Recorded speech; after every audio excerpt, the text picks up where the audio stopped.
గ్రంథ వాగ్దానములన్నీ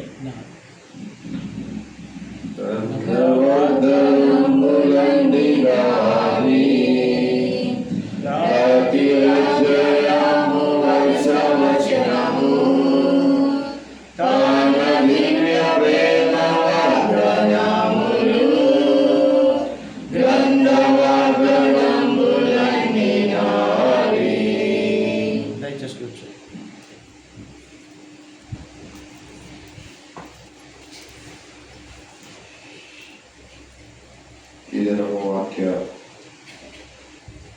జ్ఞానం కొరకే తిమోతికి రాసిన పత్రిక తిమోతికి రాసిన పత్రిక 4వ అధ్యాయము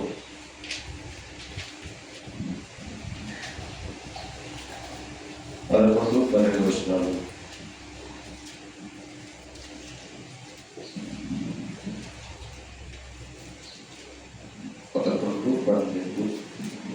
కలిసి 13 వరకు కలిసి చదువుతాం. 11-12-13 కలిసి చదువుతాం. తిమోతి రాసిన పత్రిక 4వ అధ్యాయం. ఈ సంగతి రాజ్యాన్ని నుంచి బోధించము. నీ యవ్వనం బట్టి ఎవరిని నీకరింపని కానీ మాటలను, ప్రవర్తనలను, ప్రేమలను, విశ్వాసంలోను, పవిత్రతలోను విశ్వాసులకు మాదిరిగా ఉండుము. నేను వచ్చే వరకు చదువుటేందును, బోధించుటేందును జాగ్రత్తగా ప్రార్థన చేస్తాం.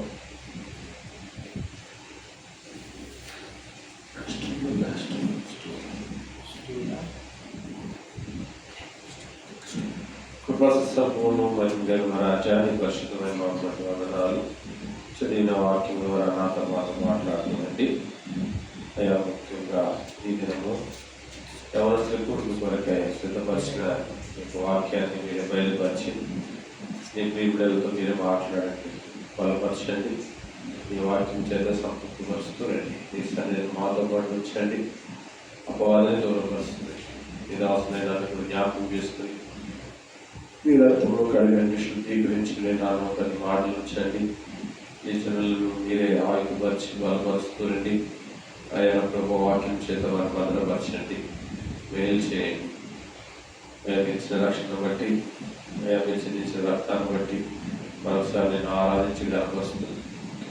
మరి ఇక్కడ నివాసులు సాగరాలను బట్టి అక్కను బట్టి కూడా మరోసారి నేను గనపరుస్తూ, ఉంచబడిన సంఘాన్ని బట్టి కూడా నేను గనపరుస్తూ, మాకు చేసిన గొప్ప భాగ్యాన్ని బట్టి మరోసారి నేను స్థుతించుకుంటూ మనుషులు శ్రీకుమారుడైన యేసుక్రీస్తు పరిశుద్ధ నామమున ప్రార్థించి స్తుతించి అడిగి పెట్టుకుంటున్నాం మా తండ్రి. ఆమేన్.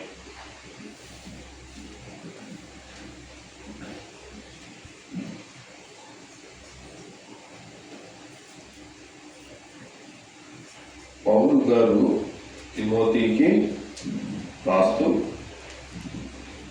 ఆయన తిమోతితో ఈ యొక్క విషయము చెబుతున్నాడు. ఏమనంటే 12వ వచనం చదవండి. తిమోతి రాసిన మొదటి పత్రిక 4వ అధ్యాయం 12వ వచనము. నీ యవ్వనమును బట్టి ఎవడనో నిన్ను తృణీకరింపని కానీ మాటలోను, ప్రవర్తనలోను, ప్రేమలోను, విశ్వాసములోను, పవిత్రతలోను విశ్వాసులకు మాదిరిగా కొన్ని విషయాలు ఆయన చెబుతూ వచ్చాడు. ఎవరికి? తిమోతికి చెబుతూ మొట్టమొదటిగా ఏమంటే నీ యొక్క యవనం, నీ యొక్క యవనేసిని బట్టి ఎవడను కూడా ఏం చేయకూడదు, తృణీకరించకూడదు. కాబట్టి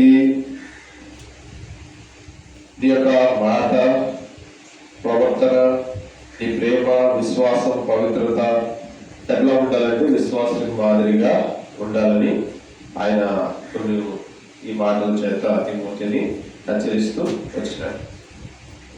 సరే, ఈ తిమోతికే రాయబడలేదు కానీ యవనస్తులైనటువంటి మీ కొరకు కూడా ఈ వాక్యాలు రాయబడుతూ వచ్చాయి. మనము మన యవనాన్ని బట్టి అనేక సార్లు ఇతరుల చేత తృణీకరించబడుతూ ఉంటాం.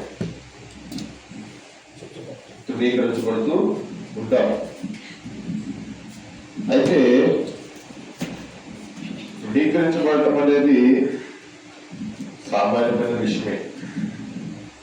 ఎంతో మంది ద్వారా ఎన్నోసార్లు ఇవి జరుగుతూనే ఉంటాయి. అయితే కొంతమంది ఏం చేస్తారంటే తృణీకరించబడినప్పుడు బాధపడుతూ ఉంటారు. తర్వాత మెల్లిగా వారు ఏం చేస్తారంటే వాటిని లక్ష్యం చేయకపోవడం ద్వారా వాళ్ళు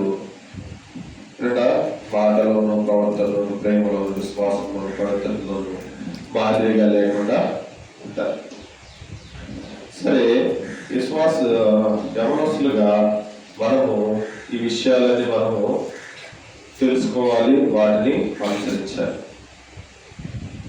సరే, ఈ ప్రేమ, ప్రవర్తన, మాట, పవిత్రత ఇవన్నీ కూడా బైబిల్లో ఒక యవనస్తులు కలిగి ఉన్నాడు. వాటికి మీకు ఈ మాటల విధంగా యవనస్తుల పేరు కూడా మీకు గుర్తు వచ్చే ఉండొచ్చు. ఎవరు ఆ యవనస్తులు తెలుసా? ఏసే. ఎవరు ఆ యవనస్తులు? ఇప్పుడు చెప్పిన మాటలన్నీ కూడా ఎవరికి సూటబుల్ అవుతాయి? ఏసేవుకి సూటబుల్ అవుతాయి, అవుతాయి. సరే, ఈ దినము ఇక్కడ చెప్పినటువంటి మాటలు ఆయన జీవితంలో జరిగాయా లేదా, ఆయన అట్లా నడుచుకున్నారా లేదా అనేది మనం ధ్యానిద్దాం. యేసు విషయంలో, ఆయన జీవిత విషయంలో ఈ వాక్యానికి దానికి ఏమైనా సంబంధం ఉందా లేదా అనేది మనము ఇప్పుడు కొన్ని విషయాలు మనము ధ్యానిస్తాం. సరే, ఇప్పుడు యేసు యొక్క చరిత్ర ఎక్కడ మొదలవుతుంది? ఆదికాండము 37వ అధ్యాయంలో మొదలవుతుంది. దయచేసి చదవండి. ఆదికాండము 37వ అధ్యాయము మొదటి నుంచి. ఆదికాండము 37వ అధ్యాయము మొదటి నుంచి.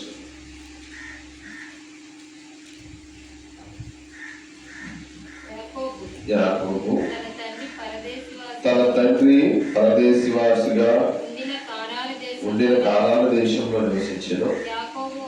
యాకోబు వంశావళి ఇది. యోసేపు 10 ఏళ్ల వాడై తన సహోదరులతో కూడా మందను మేపుచుండెను.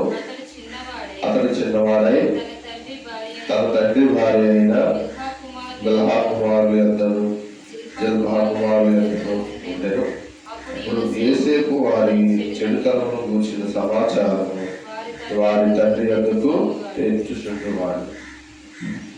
యోసేపు యాకోబుకు పుట్టినటువంటి ఆఖరి కుమారుడు, చిన్న కుమారుడు. ఇతను ఏం చేశాడంటే తన అన్నదమ్ములతో కలిసి మందను మేపుతూ ఉండేవాడు.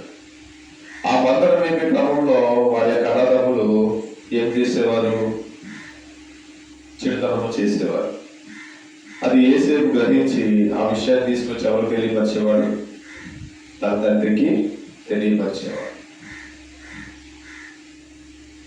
ఆయన మరి అన్నవాళ్ళు ఎలా ఉన్నారు, ఎలా చేస్తున్నారు అని చెప్పేసి తను తెలియపరుస్తూ ఉండేవాడు.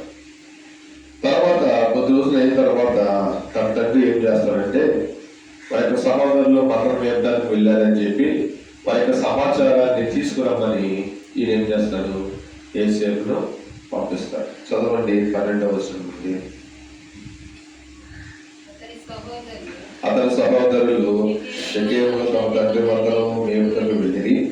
అప్పుడు ఇశ్రాయేలు యోసేపును చూచి, నీ సహోదరులు షెకెములో మంద మేపుచున్నారు, నిన్ను వారి వద్దకు పంపిన రమ్మన్నప్పుడు అతడు మంచిగా అతనితో చెప్పాడు. ఇప్పుడు తండ్రి ఏం చేస్తున్నాడంటే యోసేపుని తన యొక్క కొడుకులు పలానా చోట ఉన్నారు, వారి దగ్గరికి వెళ్ళి వారు ఎట్లా ఉన్నారు, ఏం చేస్తున్నారు, వారి సమాచారం కనుక్కురామని చెప్పేసి యోసేపు ఏం చేస్తారు? పంపిస్తారు. నువ్వు పంపించినప్పుడు యోసేపు వెళ్తానన్నాడా, వెళ్ళనన్నాడా? మంచిది అన్నాడు. ఏమన్నాడు? మంచిది అన్నాడు. అంటే దాన్ని చెడ్డగా భావించలేదు. చెడ్డగా భావించాడా? భావించలేదు, మంచిగానే భావించాడు.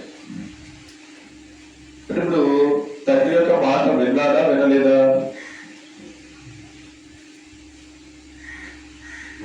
ఏం చెప్పాలి సార్? తండ్రి మాట విన్నట్టే కదా. తండ్రి మాట విన్నాడు కనుక అన్నదమ్ములు ఎక్కడున్నారో వెతకడానికి ప్రయత్నం సరే, మొదటిగా మనం ఇందా చదువుకున్నాం.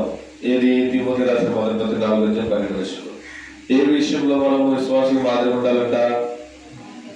అమ్మా చెప్పండి.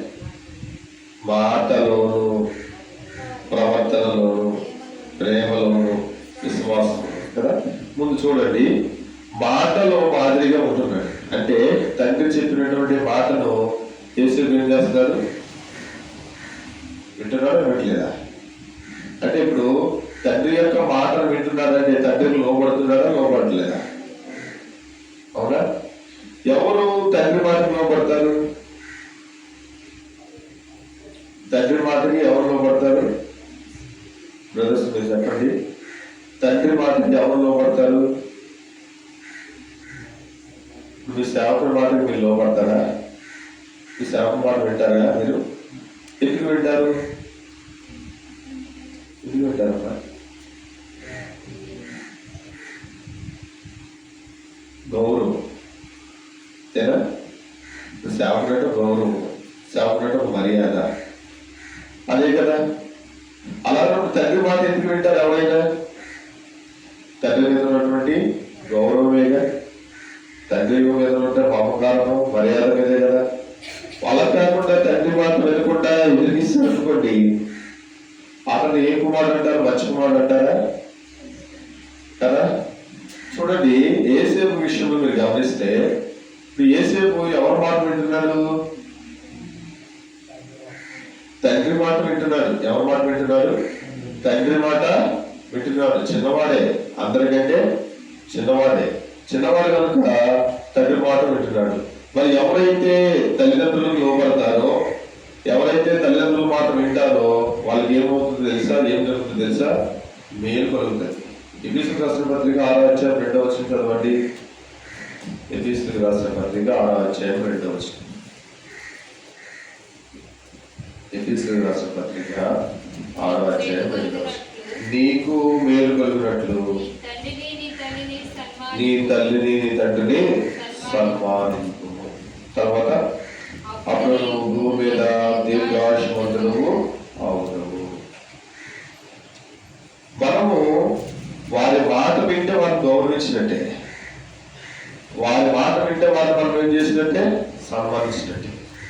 అర్థమవుతుందండి బ్రదర్స్? మీకు అర్థమవుతుందా? ఇప్పుడు మనకి మేలు కలగాలి అంటే మనం ఏం చేయాలి? తల్లిదండ్రుల మాట వినాలి, తల్లిదండ్రుల్ని సన్మానించాలి, వారికి లోబడాలి. అప్పుడు మనకి ఏం జరుగుతుంది? దీర్ఘాయువు అనేది కలుగుతుంది. చూస్తే గమనిస్తే ఇప్పుడు యేసేపు ఏం చేస్తూ వచ్చాడు? తండ్రి మాట విన్నారా వినలేదా? విన్నారా వినలేదా? విన్నారు.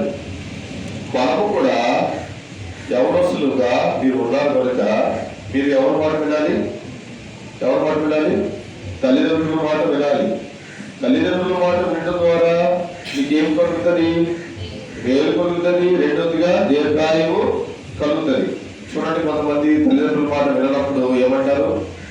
పనికి మాలిన వాడా, నువ్వు ఎప్పుడు చచ్చిపోతే బాగుండు, నా కడుపుని ఎందుకు పుట్టావురా అంటా ఉంటారు కదా చాలా మంది.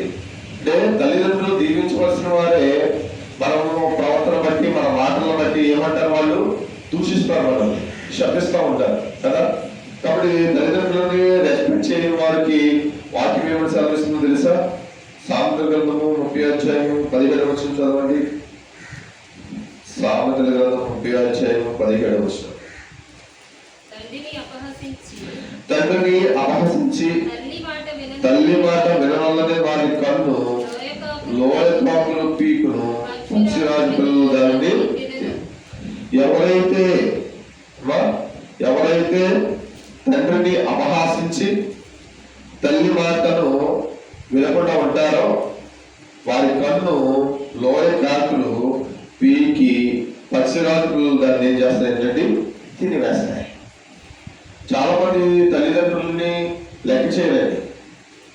అంటే మీరు ఆనందం వస్తున్నారంటే పట్టించుకోండి. వాళ్ళంటే గౌరవం ఉండదు, వాళ్ళంటే భయం ఉండదు. కానీ వాక్యం ఇట్లా ఏమో సెలవిస్తుందంటే ఎవరైతే తండ్రిని అపహాసిస్తాడో, ఎవరైతే తల్లి మాట వినరో వారి ఏం చేస్తాయి? తీసుకుంటాయి. పక్షిరాజు పిల్లలు దాన్ని ఏం చేస్తాయి? తినటాయి. మరో చోట ఇంకేం రాయబడుతుంది? సామెతల గ్రంథం 20 సామెతల గ్రంథం 20 తన తండ్రినైనను తల్లినైనను దూషించు వారి దీపము కారు చీకటిలో ఆరిపో. దీని అర్థం ఏంటండి? దీని అర్థం ఏంటి? హఠాత్తుగా మరణిస్తారు. హఠాత్తుగా ఏమవుతాడంట? కారు చీకటి అనేది తెలుసా? భయంకరమైన చీకటి, వెలుగే ఉండదు దాంట్లో, దట్టమైన చీకటి. అట్లాంటి చీకటిలో వారి యొక్క దీపం ఏమవుతుంది? దీపం అంటే నరుడాత్మ యెహోవా పెట్టు దీపం అంటే జీవం. ఆ జీవం ఏమవుతుందంట? ఆరిపోతుంది, అంటే చనిపోతారు. ఎవరు వారు? తన తండ్రినైనను తల్లినైనను దూషించారు. ఇక్కడ ఉన్న వారు ఎవరైనా మీ తల్లిదండ్రులను ఇప్పటి వరకు మీరు దూషించి ఉన్నా, తల్లిదండ్రులకు లోబడకుండా, తల్లిదండ్రుల మాట వినకుండా, ఇక్కడ నుంచి మీరు క్షమించమని కోరి మార్పు చెందండి. తల్లిదండ్రులకు లోబడి ఉండాలి, వారి మాట మనము వినాలి. యేసేపు చిన్నవాడే, అందరికంటే చిన్నవాడు. అందరికంటే చిన్నవాడైనప్పుడు కూడా ఎవరి మాట వింటూ వచ్చాడు? ఎవరి మాట విన్నాడు? తండ్రి మాట విన్నాడా లేదా? విన్నాడా లేదా? కనుక మనము కూడా తండ్రి మాటలు వినాలి, తల్లిదండ్రుల మాటలు వినాలి. చూడండి, నిర్గమాకాండం 21:17 చదవండి.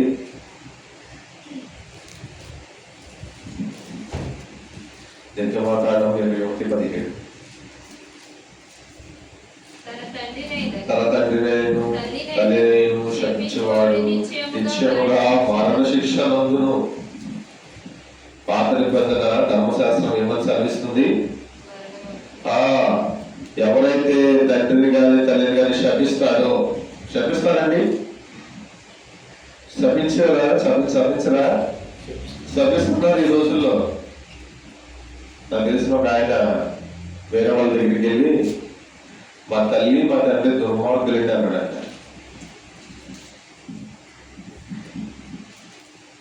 మా తల్లి తండ్రి ఎవరో ఎట్లాంటి వాళ్ళు? దుర్మార్గులే. ఎందుకు దుర్మార్గులు అయ్యారు? నేను భూమి మీద తీసుకురావడం దుర్మార్గతమే వాళ్ళు చేసిన పని.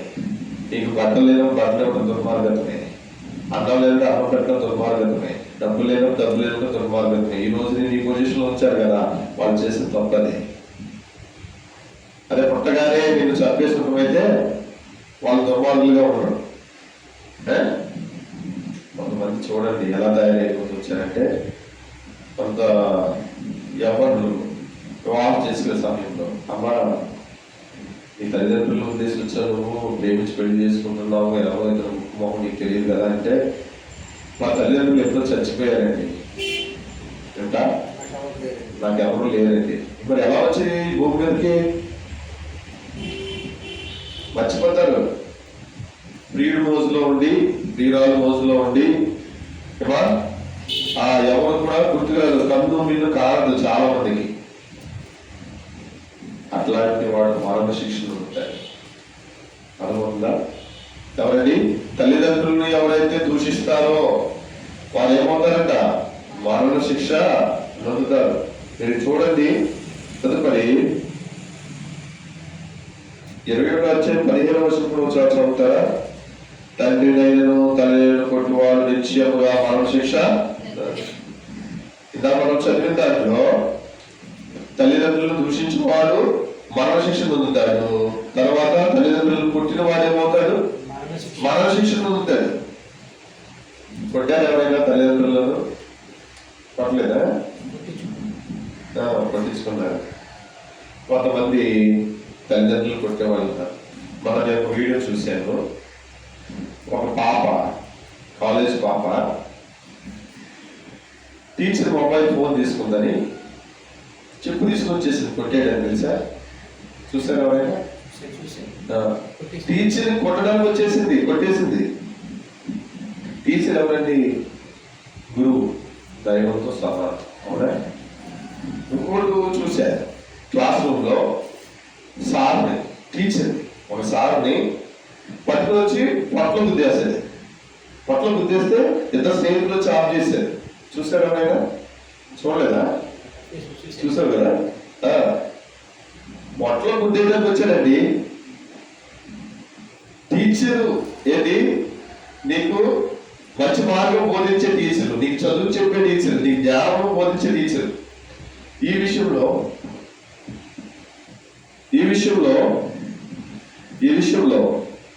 నువ్వు ఎంత అమర్యాదగా ఇలా ఉన్నప్పుడు రేపన్న రోజున నీ తల్లిదండ్రులు కూడా పట్టుకుని ఎలా ఉంటావు?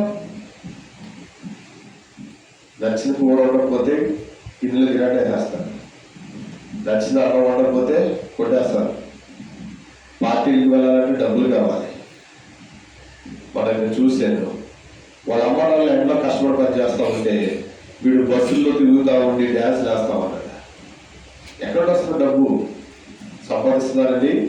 తల్లిదండ్రులు కష్టార్జితం, వారి రక్తాన్ని తాకట్టు పెట్టి వీళ్ళు డబ్బులు పంపిస్తుంటే వీళ్ళు ఏం చేస్తున్నారు? ఎంజాయ్ చేస్తున్నారు. సినిమాలు, షికారులు, పబ్బులు. పైగా ఇక్కడ ఇంటికాడ సరైన ఇల్లు ఉండదు. వాడు అక్కడికి వెళ్ళి ఏం చెప్తాడు? మా నాన్న అలాగా, మా నాన్న ఎలాగా, నాకేంటి ఇలా ఫోన్ కొడితే డబ్బులు వస్తాయి. వీడేమో చెప్తాడు ఫోన్ చేసి, టర్మ్ ఫీజు కట్టాలి, ఒక 10,000 రూపాయలు కావాలి, నువ్వు ఉన్నప్పుడు ఫోన్ చేస్తావు చేయమంటే అప్పటికప్పుడు తండ్రి ఏం చేస్తాడండి? 10 రూపాయలు వడ్డీకి తీసుకొచ్చి కూడా పంపించేవాళ్ళు ఉన్నారు. ఎందుకంటే చదువు ఆగిపోతుంది. వీళ్ళు చెప్పే సమాధానం అలానే ఉంటుంది కదా. వీళ్ళు చెప్పే సమాధానం ఎట్లా ఉంటుంది? నువ్వు ఈ రోజు సాయంత్రం కల్లా డబ్బులు పంపించకపోతే నన్ను తీసిచ్చి పంపించేస్తా అనగానే భయమేస్తా తల్లిదండ్రులకి. అయ్యో ఎంత కష్టపడిపోయింది. వీడేం చేయడు, ఆ డబ్బులు తీసుకోవడము, ఎంజాయ్ చేయడం. ఇట్లాంటి వారికి ఏం సంభవిస్తుంది? తల్లిదండ్రులు మోసం చేసిన వారికి ఏం సంభవిస్తుందండి? తల్లిదండ్రులు కొట్టే వారికి ఏం సంభవిస్తుంది? తల్లిదండ్రులను దూషించేవారు, తల్లిదండ్రులు హత్య చేయని వారు, తల్లిదండ్రులు గౌరవించిన వారు కన్నులు ఏమవుతాయి అంట? లోయపాకులు పీక్కుని తింటాయి. అవునా? ఇంకేం జరుగుతుంది? పక్షిరాజులు పిల్లలు వాటిని తినేస్తాయి. అవునా? ఇంకేమవుతుంది? కారు చీకటిలో వారి దీపము ఆరిపోతుంది. కనుక మీరందరూ కూడా తల్లిదండ్రులను మీరు సన్మానించండి, తల్లిదండ్రులు మీరు గౌరవించండి, తల్లిదండ్రులు మీరు ప్రేమించండి. అలా చేయడం ద్వారా మేమవుతావు, దీర్ఘాయుష్మంతుడు అవుతావు. నీకేం జరుగుతుంది? మేలు జరుగుతుంది. యేసులో ఉన్నటువంటి బెస్ట్ క్వాలిటీ, మంచి క్వాలిటీ, నెంబర్ 1 క్వాలిటీ ఏదైనా ఉందంటే అది ఒకటి, తల్లిదండ్రుల మాట వింటాం. మీరు వినాలి. ఎవరి మాట వినాలి? ఇంకెవరి మాట వినాలి? దైవ సేవకుల మాట వినాలి. దైవ సేవకుల మాట వింటారా? దైవ సేవకుల మాట నా వైపు చూడండి. దైవ సేవకుల మాట వింటారా?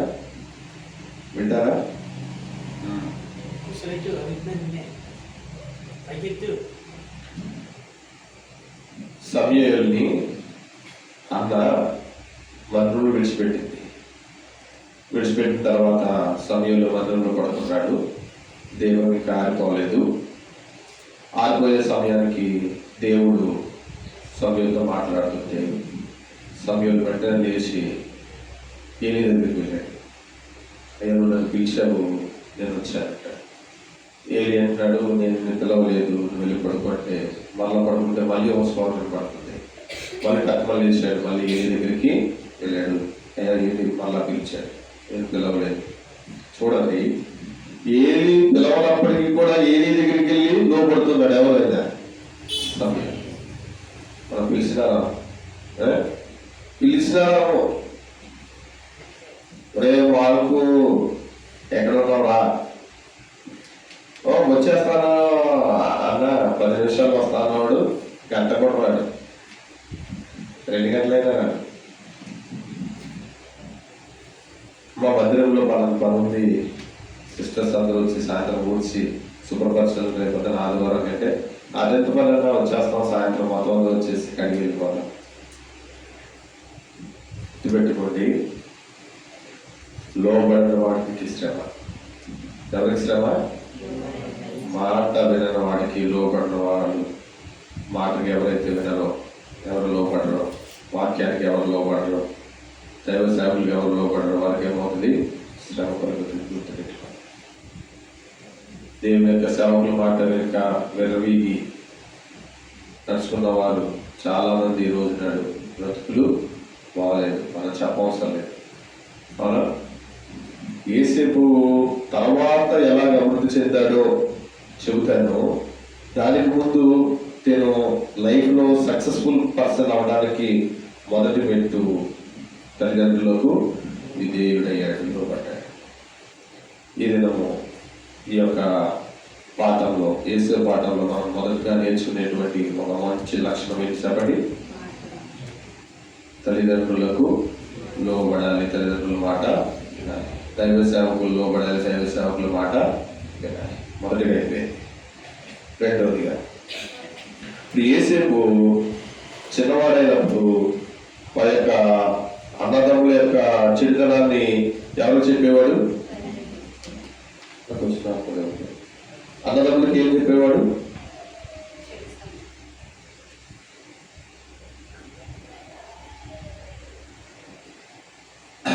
అన్నదమ్ముల గురించి ఏం చెప్పేవాడు తండ్రికి? అది 37వ అధ్యాయము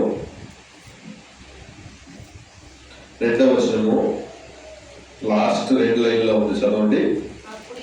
అప్పుడు యేసేపు వారి చెడుతనమును గూర్చిన సమాచారము వారి తండ్రి వద్దకు తెచ్చుచుండువాడు. నిజం చెప్పాడా అబద్ధం చెప్పాడండి తండ్రి వద్దకు వచ్చి? మీరు చెప్పాలి, మీరు చెప్తే నేను చెప్పగలను. తండ్రి దగ్గరికి వచ్చి వారి చెడుతనం గురించి నిజం చెప్పేవాడు అబద్ధం చెప్పేవాడా? నిజమే చెప్పాడు. తన కళలోకి దర్శనం వస్తే అబద్ధం చెప్పేవాడా నిజం చెప్పేవాడా? నిజమే చెప్పాడు. కాబట్టి నిజాయితీగా ఉన్నాడు. రెండో లక్షణం ఏంటి? రెండో లక్షణం ఏంటి? నిజాయితీ. ఇంగ్లీష్లో ఏమంటారు?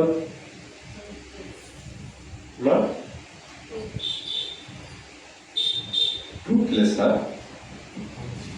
ఆనెస్ట్. ట్రూత్లెస్ కంటే దానికి ఒక మంచి పేరు పెడతాం, ఆనెస్ట్. మొదటి దానికి ఏం పేరు పెడతారు? Obey, obedient. ఒబీడియంట్ స్టూడెంట్ అంటారు కదా, ఒబే, విధేయత. రెండో లక్షణం ఏంటిది? ఆనెస్ట్ మ్యాన్, ఆనెస్ట్, నిజాయితీ కలిగిన వాడు. చూడండి, మీరు గమనిస్తే సామెతల గ్రంథము 12వ అధ్యాయం 22వ వచనం చదవండి. సామెతలు 12:22. అబద్ధమాడు పెదవులు యెహోవాకు హేయములు, సత్యవర్తనులు ఆయనకి ఇష్టలు. అబద్ధమాడే వారి పెదవులు ఎవరికి హేయమంట? సర్వాధిపతి అయిన, సర్వ సృష్టికర్త అయిన, సర్వోన్నతులైన దేవుడికే హేయములంట. ఇకపోతే ఎవరు ఆయనకిష్టులు? సత్యవర్తనులు, అంటే సత్యము మాట్లాడేవారు, సత్యము చెప్పేవారు, ఉన్నట్టుగా చెప్పేవారు. ఎవరికి ఇష్టమో? దేవునికి ఇష్టము. ఎవరికి ఇష్టమండి? దేవునికి ఇష్టము. ఇప్పుడు యేసేపు నిజాలు మాట్లాడుతున్నా అబద్ధాలు మాట్లాడుతున్నాడా? నిజాలే మాట్లాడుతున్నాడు. మీరు గమనించండి, చిన్నప్పుడు ఒక కథ ఉండేది. ఏం కథ? ఒక కుర్రాడిని తీసుకెళ్ళి ఆవుల దగ్గర పెడితే వాళ్ళ నాన్న ఎవరో పని చేస్తా ఉంటే, అరే బాబు ఆవుల మీదకి పులిస్తే ఏం చేయి? కేకేస్తే తక్కువ నేను వచ్చేస్తాను అన్నాడు. అన్న తర్వాత ఒక రోజు నాడు ఏం జరిగిందంటే, అలాగే మేపుతున్నప్పుడు అప్పుడు డౌట్ వచ్చింది.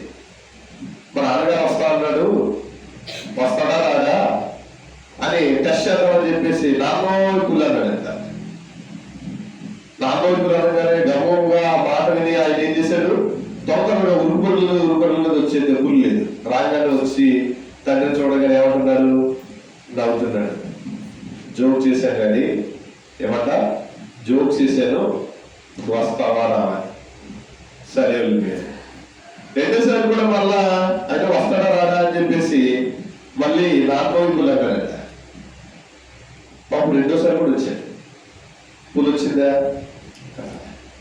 ఈసారి మూడోసారి నిజంగా పులి వచ్చింది. నాన్నోయి పులి అరుస్తుంటే అలాగే అరుస్తాడులే అని చెప్పేసి తండ్రి రాడు. ఇది కథ అయినప్పటికీ కూడా హానెస్ట్గా లేదు కాబట్టి, అబద్ధాలు చెప్పాడు కాబట్టి నష్టపోలేదా? ఎవరైనా అంతే. అబద్ధాలు చెప్పేవాడు ఎప్పటికైనా నష్టపోతాడు, అది గ్యారెంటీ. చూసుకోవసరం లేదు. అబద్ధ జీవితం ఎప్పటికైనా దేవుడికి అసహ్యమైనదే. ఇస్కరియోతు యోధ యేసు ప్రభు వారితో ఉంటూ అందరితో పాటు తరపుడు వచ్చేసాడంట చెయ్యిని. ఎక్కడ? ప్రభు యొక్క రాత్రి భోజనంలో బలలో ఏం చేశాడు? చేయి పెట్టేశాడంట. పైగా నన్ను ఒకరు అప్పగిస్తారంటే నేనా అంటే అందరూ అంటున్నారు కదా అని చెప్పేసి నేను అనాలి కదా అని చెప్పేసి నేనా ప్రభు అన్నాడంట. నువ్వు అన్నట్టే అన్నాడు దేవుడు కదా. వాళ్ళందరినీ ఏమని నమ్మించాడు? నేను మీ అందరితో పాటు నిజాయితీగా ఉన్నాను అని నమ్మించాడు. కానీ వారి యొక్క హృదయాంతరంగం ఎవరు తెలుసండి? దేవుడికి తెలుసు తెలీదా? కాబట్టి మనం ప్రభుతోనే ఉంటాం, ప్రభు మందిరంలోనే ఉంటాం, సేవకులతో ఉంటాం. ఎందుకంటే తెలియదు కదా మన బుద్ధి ఏంటో. మన బుద్ధి తెలుసా? మన సేవకులు తెలుస్తారు మన బుద్ధి ఏంటో తెలియదు కదా. మన బుద్ధి ఏంటో మన సేవకులు తెలిస్తే ఇంకేముంది? తెలియదు. కాబట్టి మన లోపల ఏంటంటే మనకు తెలియదు. కానీ దేవాదేవుని తెలుసు. చాలా మంది మందిరాల్లో ఉంటే కూడా చాలా దుఃఖకరమైన పనులు చేస్తూ ఉంటారు. చాలా మంది పైకి పనులు చేస్తూ ఉంటారు. మందిరంలో ఉండి తెలియకుండా చేస్తూ ఉంటారు. వీడు మందిరంలో ఉంటాడు, మందిరంలో ఉన్న లవ్ చేస్తూ ఉంటాడు. వీడు మందిరంలో ఉంటుంది, మందిరంలో ఉన్నవాడికి లైవ్ చేస్తూ ఉంటుంది. ఇలాంటి వాళ్ళు బ్రతుకులు బాగుంటాయి అంటారా? పైగా పెద్దలతో పిలిపించి అన్నా ఫలానా వాళ్ళు మేము చేసుకుంటాము మాట్లాడండి. వాళ్ళు అనుకుంటారు ఇది దైవ చిత్తమే కావాల్సి మందిరంలో ఉన్నారు కదా ఇద్దరు అని చెప్పి ఏం చేస్తారు? ప్రార్థన చేసి సరే పెళ్లి చేద్దాం. ఇంకా ఏంటి ఆ పెళ్లి? దానికి ఒక పేరు పెట్టాలి, హోలీ మ్యాట్రిమోనీ. హోలీ మ్యాట్రిమోనీ, పరిశుద్ధ వివాహం. మళ్ళీ వీడు పనికి వాళ్ళు ఎవరు ఆరాధన చేస్తారో తెలుసా? ప్రభువా నా కొరకు సారాన్ని సిద్ధపరచాలి. అబ్రాహం వెళ్ళి ప్రార్థన చేస్తూ ఉంటాడు. ఆవిడేం చేస్తే నా కొరకు అబ్రాహం సిద్ధపరచాలి ప్రభు ఈవిడ ఆరాధన చేస్తూ ఉంటుంది. మొత్తం అందరూ కళ్ళు చెప్తారు వీళ్ళందరూ కలిసి. తర్వాత జరుగుతుంది ఏంటది? యుద్ధము. మళ్ళీ పైకి పెళ్లి చూసుకుని తిరుగుతూ ఉంటారు. చేసేమో పైకి వాళ్ళ పనులు చేస్తూ ఉంటారు మందిరంలో ఉండి. ప్రభు చిత్తమా నీకు చెప్పాడు దేవుడు, ఫలాన్ని రాజుని చేసుకొని చెప్పాడు దేవుడు నీతో. మన చిత్తానికి ఏమో ఎవరి పేరు పెడతాం? ఇది దేవుడి చిత్తము. ఏ రోజు పంటలో లేచి సగం బోధిస్తామంటే అక్కడ ప్రజలందరూ కూడా ఏమంటారు? ఇది మానవ స్వరం కాదు, దేవుడి స్వరమే. చెప్పారు నీకు దేవుడి స్వరం అని. నువ్వు నమ్మేది లేదా? పురుగులు కూడా తెచ్చాడంట అప్పటికప్పుడు. అవునా కదా? నేను నాకు హెచ్చరిస్తున్నాను, మీరు అనుకోవద్దు, దేవుడు అనుకోవద్దు. కానీ ఆనెస్టీ అనేది దేవుడికి చాలా ఇష్టమైనది. విధేయత అనేది ఎంత ఇష్టమైనది దేవునికి, ఆనెస్టీ అనేది కూడా చాలా ఇష్టమైనది దేవునికి. అట్లాంటి వారు ఎవరు ఉంటారో వాళ్ళతో ప్రభు ఉంటాడు. ఫీలింగ్స్ తెలుసా మీకు? వాళ్ళ దండలో ఒకరు పాపం చేస్తా ఉంటే, వేరే స్త్రీని తీసుకొచ్చి పాపం చేస్తా ఉంటే ఇతను ఒక ఎనప చూడలాంటివి తీసుకుని వెళ్ళి గుచ్చేస్తాడట. గుస్తే ఇద్దరు కడుపులో దూసుకుపోద్దట. అక్కడ మాట రాస్తాడు దేవుడు ఏమని? నేను సహించలేనిది లేదా నేను వార్చలేనిది ఎవరు? ఫీనిహాస్ వారు. ఇట్లాంటి వారు కావాలి మందిరాల్లో. ఎట్లాంటి వారు? నేను ఏదైతే వార్చలేనో, నేను ఏదైతే అసహించుకుంటున్నానో అట్లాంటి అసహించుకునే వాళ్ళు కావాలి. అట్లాంటిది చేయకుండా ఉండే వాళ్ళు కావాలి. అట్లాంటి వాళ్ళు కావాలి దేవుడికి. పనికి వాళ్ళు పని చేసే వాళ్ళు కాదు, చదవాలి పని చేసే వాళ్ళు కాదు దేవుడికి కావాల్సింది. ఎట్లాంటి వాళ్ళు ఉన్నారా? యేసేపు గురించి చెబుతారు ఫరో. నీకు తర్వాత 2 వర్గాలను చెబుతారు. దేవుడి ఆత్మ కలిగినటువంటి మనుషుల్ని నేను కనుగొనగలనా, నేను చూడగలనా, వినగలనా అని ఒక స్టేట్మెంట్ ఇస్తారు ఫరో. అది నేను చెబుతాను మీకు తర్వాత నెక్స్ట్ వర్గంలో. అది మన సాక్ష్యం. అట్లాంటి సాక్ష్యం కలిగి ఉంటాం. ఎట్లా సాక్ష్యం కలిగి ఉంటాం? Honesty honesty.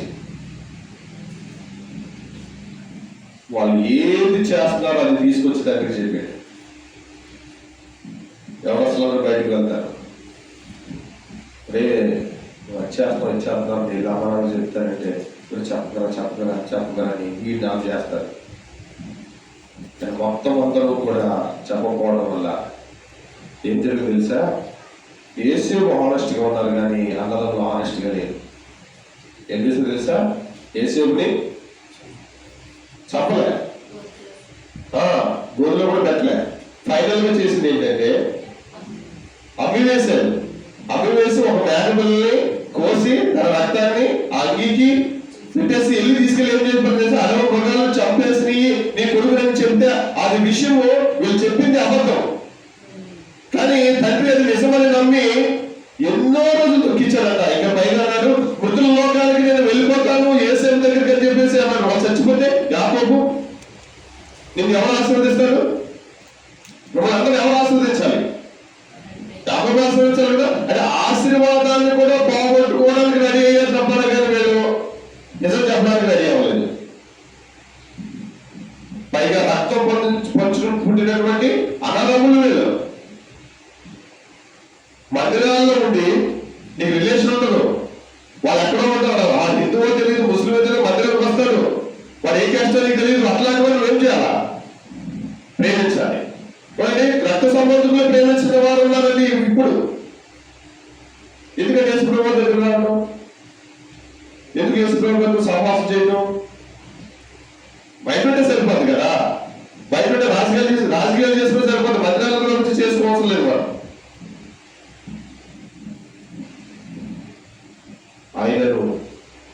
ఆయనను వారు చేస్తున్నటువంటి చెడుతనాన్ని చూసి యేసేపు ఏం చేశాడు తెలుసా?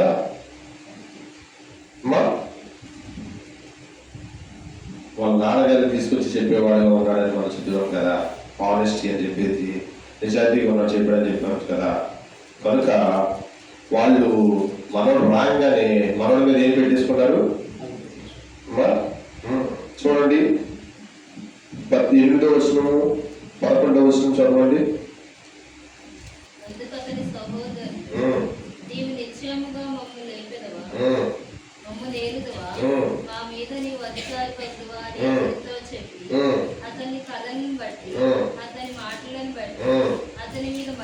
మరింత పగబట్టిరంట.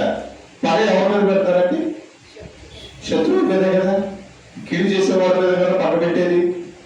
తమ్ముడి మీద పెడతారంట, అది కూడా చిన్నవాడు, లాస్ట్ వాడు. అది ఏం తెలుసు? తర్వాత చదవండి 11వ వచనం. అతని సహోదరులందరూ అసూయ పడ్డారంట. రెండోది ఏంటి? అసూయ. అసూయ ఎవరి మీద ఉంటుందండి? అసూయ ఎవరి మీద ఉంటుంది మనకి కదా. కానీ మీరు ఎవరు? యేసేపు కంటే పెద్దవాళ్ళు, వయసులో పెద్దవాళ్ళు, జ్ఞానంలో పెద్దవాళ్ళు, అన్ని విషయాల్లో పెద్దవాళ్ళు. పైగా ఇశ్రాయేలు వంశాల ప్రకారం కూడా పెద్దవాళ్ళకి ఎన్ని అంతలు వస్తుంది? భాగము 2 అంతలు వస్తుంది, చిన్నవాళ్ళకి 1 వస్తుంది. నువ్వు 2 అంతల భాగానికి వారసుడు. ఇట్లాంటి వాడు చిన్నవాళ్ళు చూసి నువ్వు అసూయ పడతావా? ఇది న్యాయమేనా? ఇకపోతే 3వదిగా చదవండి 14వ వచనము, 18వ వచనం చదవండి. 37-18.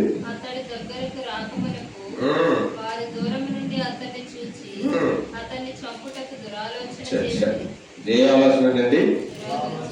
దురాలోచన. ఎవరి మీద రావాలంటే దురాలోచన? నీ మీదకి ఎవరైనా పాడు చేయాలని కుట్ర పట్టాలని వచ్చినా వారి మీద దురాలోచన చేయదు చాలా మంది. ఇప్పుడు చూడండి, మంచి ఆలోచన కాదండి అది. ఏ ఆలోచన? దురాలోచన. దావీదు విషయంలో ఐతిబేయులు ఏం చేశాడు? చేశాడా? ఉన్నాడా? ఊడిపోయాడండి. ఊడిపోయాడా? చచ్చి ఊడిపోయాడా? దురాలోచన చేయించా మనము. అందులో ఎవరి మీద? తమ్ముడి మీద. వాడు చెప్పండి, వాళ్ళలో ఉన్నటువంటి బ్యాడ్ క్వాలిటీస్ చెప్పండి. పడబట్టారు అసూయ, మూడవది దురాలోచన. ఏంటండి? దురాలోచన. వాళ్ళు ఇట్లాంటి వ్యక్తులకు తెలిసినప్పుడు కూడా 14వ వచనంలో అప్పుడప్పుడు నువ్వు వెళ్ళిన నీ సహోదరుల క్షేమమును మంద క్షేమం తెలుసుకుని నాకు వర్తమానం తమ్మని అతనితో చెప్పి ఫిబ్రవరిలో నుండి అతన్ని పంపాను. అతను షెకెములకు ఎంత చూడండి, వాళ్ళు ఇట్లాంటి మనుషులని తెలిసిన తర్వాత కూడా యోసేపు ఎవరి దగ్గరికి వెళ్ళాడు? సహోదరుల దగ్గరికి వెళ్ళాడు. ప్రేమ. మనము చెడ్డవారమని దేవుడు తెలుసు, మనలో ఏ మంచి లేదని దేవుడు తెలుసు, మనము దుర్మార్గులని ప్రభు తెలుసు, మనం కీడు చేసేవారమని ప్రభు తెలుసు. అయినా కూడా మనం రక్షించడానికి యేసు ప్రభు వారు పరలోకాన్ని విడిచిపెట్టి ఈ లోకానికి వచ్చారు, నిన్ను నన్ను రక్షించడం. That is the love, true love. Love లో 2 రకాలు ఉన్నాయండి. ప్రేమలో 2 రకాల ప్రేమలు ఉన్నాయి. ఒకటి ఫేక్ లవ్, రెండోది ట్రూ లవ్. ఫేక్ లవ్ ఎలా ఉంటుంది తెలుసా? నేను నీకు టెడ్డీ బేర్ ఇచ్చాను, ఇప్పుడు నాకు ఏమిస్తావా? వాచ్ ఇచ్చిస్తావా? మనం నీకు మొబైల్ ఫోన్ కొని ఇచ్చాను, ఇప్పుడు నాకు ఏమిస్తావు? కానీ ట్రూ లవ్ అలా కదండి, సాక్రిఫైస్ చేసి ఉంటుంది ట్రూ లవ్ లో. ఇవ్వటమే కానీ తీసుకోవడం ఉండదు. ట్రూ లవ్ ఎప్పుడు కూడా గివింగ్, గివింగ్, ఇవ్వటమే, తీసుకోవడం అనేది ఏమి ఉండదు. దాన్నే ట్రూ లవ్ అంటారు. యేసు ప్రభు వారు ఎప్పుడైనా చూపించారు తెలుసా? ట్రూ లవ్, నిజమైన ప్రేమను ఆయన మనలా చూపించాడు. ఇక యేసుకు తెలియదు అన్నదమ్ములు ఎట్లాంటి పన్నాగా పొందుతున్నారో, తీసుకెళ్లి చంపేస్తారు, ఐగుప్తులకి ఇచ్చేస్తారన్న విషయం యేసుకు తెలుసా? తెలిస్తే వెళ్ళడు. కానీ యేసు ప్రభు వారికి తెలుసు, నేను ఈ లోకానికి వెళ్తే చంపేస్తారు, ఈ లోకానికి వెళ్తే సిలువ వేస్తారు, ఈ లోకానికి వెళ్తే ఒళ్ళకి ఏళ్ళు పెడతారు, ఈ లోకానికి వెళ్తే కాళ్ళలో మేగిలేస్తారు, ఈ లోకానికి వెళ్తే చేతిలో మేగిలేస్తారు, అన్ని తెలిసే ప్రాణం పెడతారు వచ్చాడండి యేసు ప్రభు వారు ఈ లోకానికి. మన గురించి తెలిస్తే ఒక్కరు కూడా మనం చేరలేదు. కానీ తెలిసి కూడా మన కొరకు ప్రాణం పెట్టిన వారు ఎవరైనా ఉన్నారంటే ఈ లోకంలో అది యేసు ప్రభు వారు మాత్రమే. మరి అట్లాంటి ప్రేమను కూడా ఎవరు? యేసేపు తన అన్న వాళ్ళ మీద చూపించాడు. ఇదే ప్రేమ మళ్ళీ లాస్ట్ లో చూపిస్తాడు. ఏది? ఐగుప్తు వెళ్ళిపోయిన తర్వాత కూడా అక్కడ కూడా జరిగిన స్టోరీ చెప్తారు. ఇప్పుడు ఐగుప్తుకి వెళ్ళకుండా జరిగే స్టోరీ చెబుతున్నారు, మీరు గుర్తుపెట్టుకోండి. అమ్మ వేయబడడానికి ముందు జరిగిన స్టోరీ చెబుతున్నారు, ఆ లక్షణాలు చెబుతున్నా.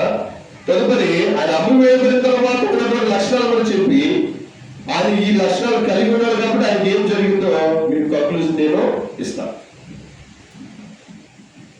చూడండి, మొట్టమొదటిగా మాట వింటూ వచ్చాడు, ఒబే. రెండోది ఆనెస్టీ. మూడోది చెడుతనం చూసి అసహించుకున్నారు కనుక తీసుకొచ్చి ఎవరు చెప్పాడు? అంతే కదా. ఎవరైనా నలుగురు కలిసి వెళ్ళినప్పుడు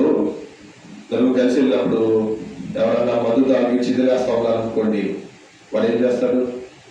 ఖచ్చితంగా వచ్చి తండ్రికి చెప్తాడు, నాన్న వాడు అలా చేస్తున్నాడు, ఇలా చేస్తున్నాడు, సరిగా ఉండట్లేదు అని చెప్తారు. చెప్పరా? కొందరు ఏం చేస్తారు? అరే నీకు పంపిస్తానంటే నోరు ఎత్తరా. అలాంటి వారు ఉండకూడదు. చెడుని చెడుగానే చూడాలి, మంచిని మంచిగానే చూడాలి. చెడుని ఖండించాలి అవసరమైతే, చెడుని ఏం చేయాలి అవసరమైతే? చెడుని చూసి అసహించుకోవాలి. చెడుని చూసి అసహించుకోవాలి. మూడోదిగా పగ ప్రతీకారము చూపించినటువంటి అన్నదమ్ముల మీద కూడా ఏం చూపిస్తూ వచ్చాడు? ఆయన ప్రేమను చూపిస్తూ వచ్చినాడు. ఇకపోతే ఇక్కడ మనం గమనించవలసింది ఏంటంటే, యేసేపు చెడుతనాన్ని ఎందుకు అసహించుకున్నాడు అది కావాలి. యేసేపు చెడుతనాన్ని అసహించుకున్నాడని మనం చెప్పేశారు. అసలు ఎందుకు అసహించుకున్నాడు యేసేపు చెడుతనాన్ని?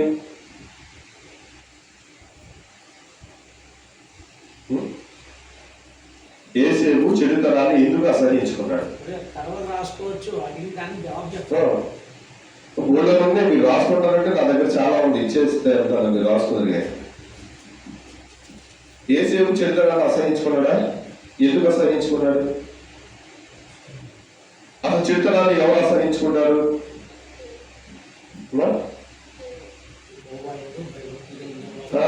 చెప్పండి. కీర్తన గ్రంథము 97వ అధ్యాయం 10వ వచనం చదవండి.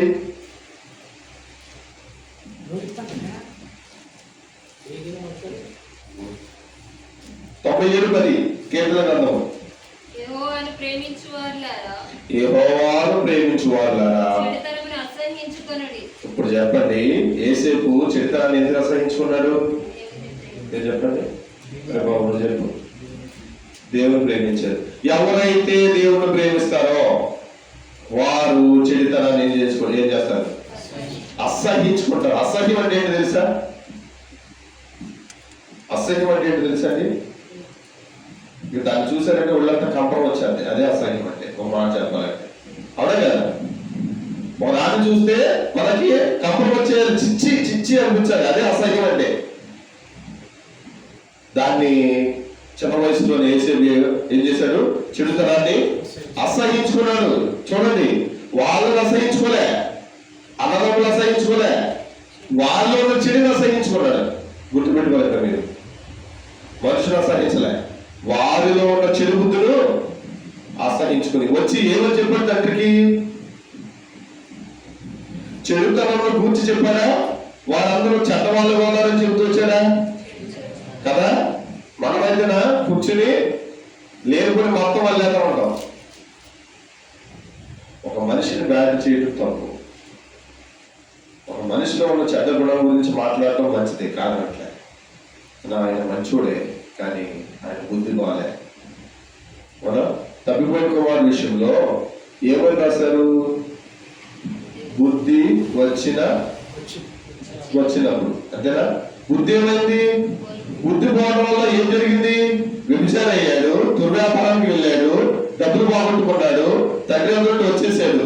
ఇదంటికి కారణం ఏంటంటే ఒకే ఒక కారణం అంటే ఏంటది? బుద్ధి లేదు. బుద్ధి వచ్చినప్పుడు ఏమొచ్చింది? తండ్రి మరి అసహించుకున్నాడా?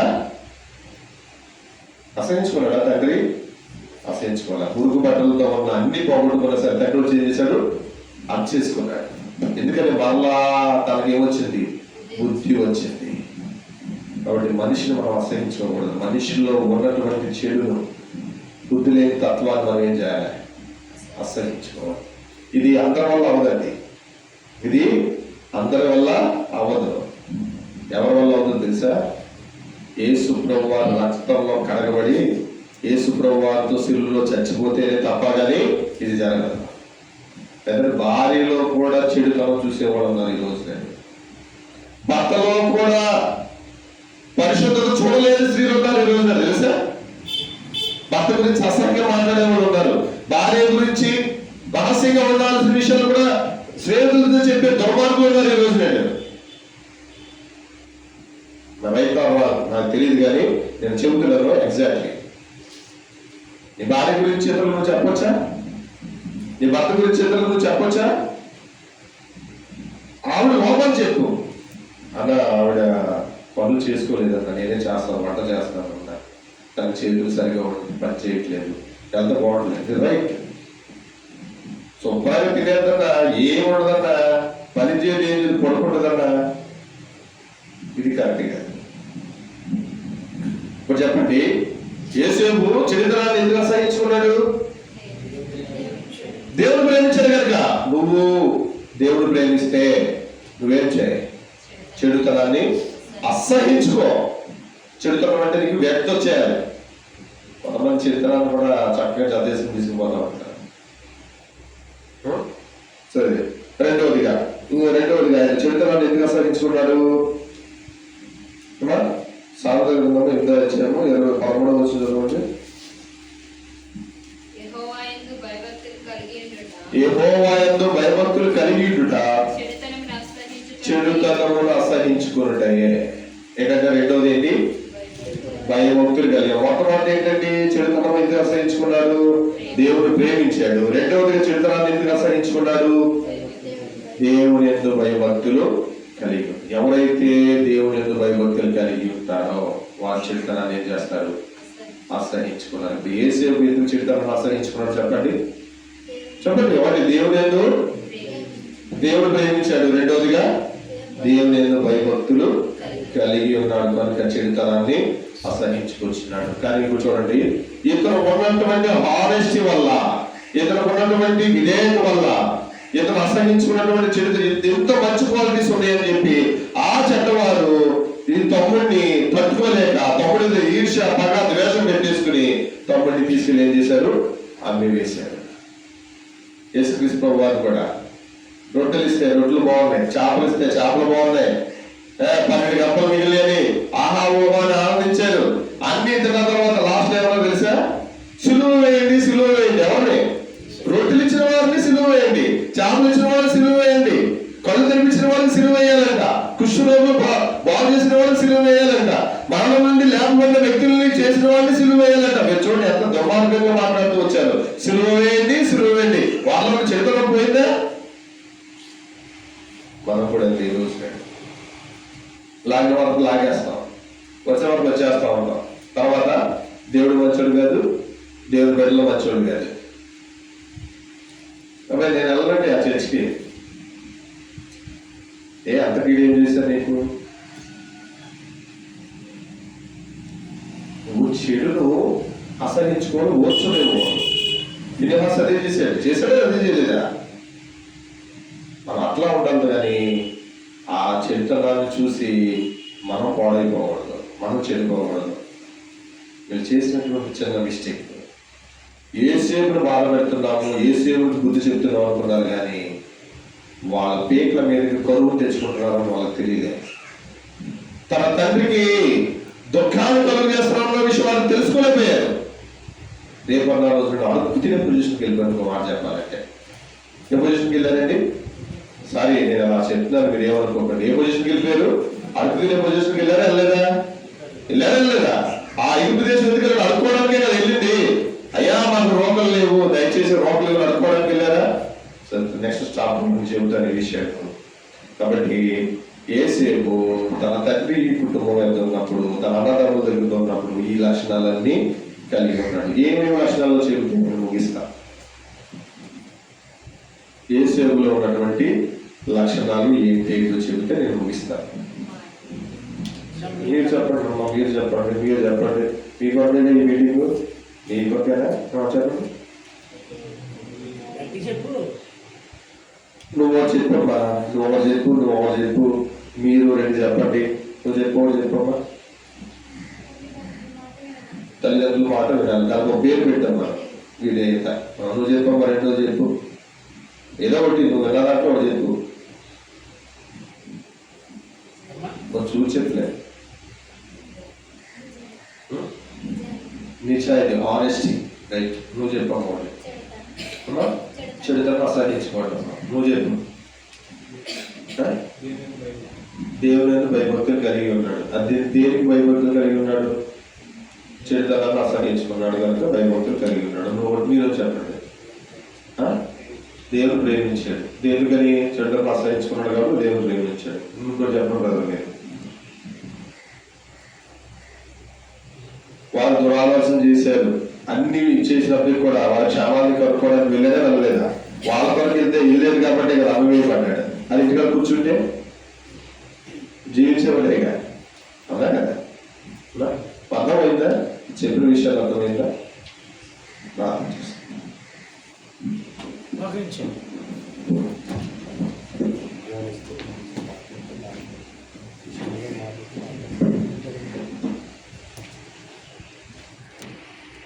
మోకరించాలి, పైకి మోకరించాలి.